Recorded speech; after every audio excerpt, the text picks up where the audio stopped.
So what you're looking at here is the fabric on the table, and you can see that it's laying down on top of the hills and so on.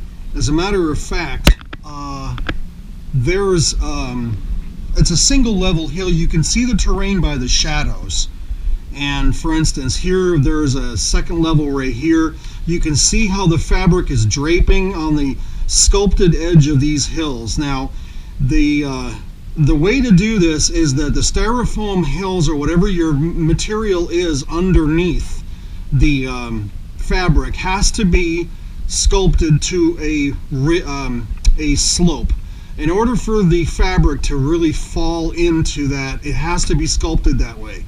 So that's why these hills work, because they've all been sculpted with that slope in mind. And remember, you see, when you deal with this kind of material, it's a very light material. You need to, obviously this is going to take some time to lay down. It'll get better as it gets more older, but as you can see, it's stiff.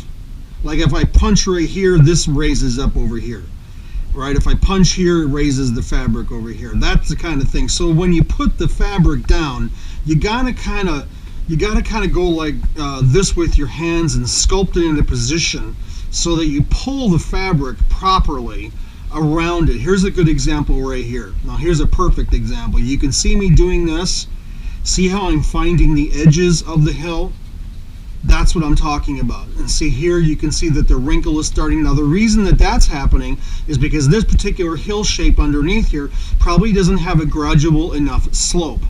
So again, it proves that you need to have gradual slopes, not sharp slopes. If you can see what's going on here, it needs to be a gradual slope. If it's a sharp slope, you're going to get these little extras. See how that moves? Because the fabric itself is so delicate for laying down, you just kind of have to work it. Now, this is what I was saying earlier in the other video I tried to make. There's a possibility of putting down double-sided tape right in here, so that maybe just dots of tape, so that when you put your fabric down and you press against it, it will maintain that shape. And that's probably an option. Just double-sided sticky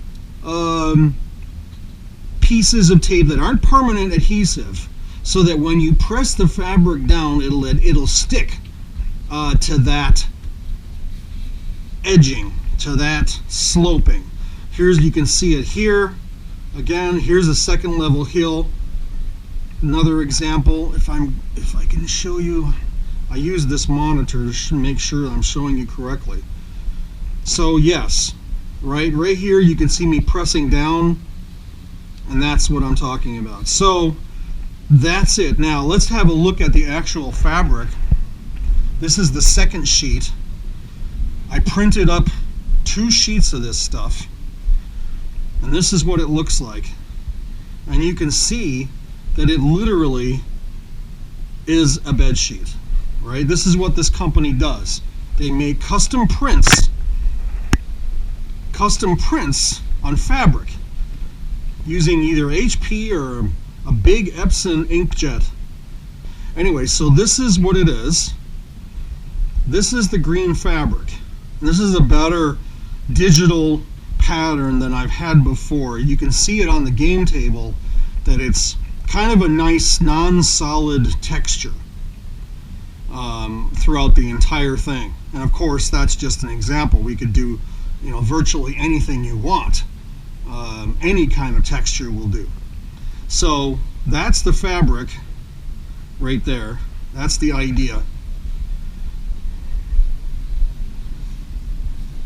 And to see it, I don't know if you can see this just as well, but there it is. There's the fabric. And the cost, of course, it's totally reasonable. All right, that's it. That's our example right there. And if we have anything more to say about it, you'll be finding out. I guess what I'm going to do is do an Ancients thing out here, maybe. I don't know. But that's basically the idea. So there we are.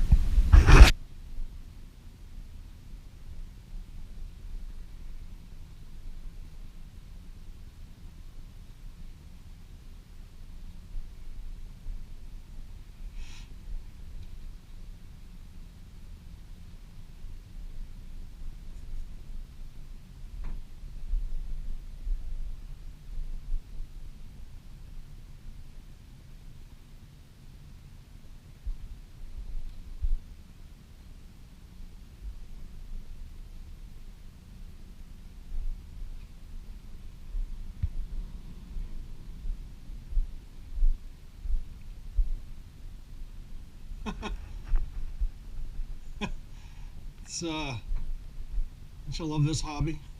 Isn't that just something, right? I mean, wow.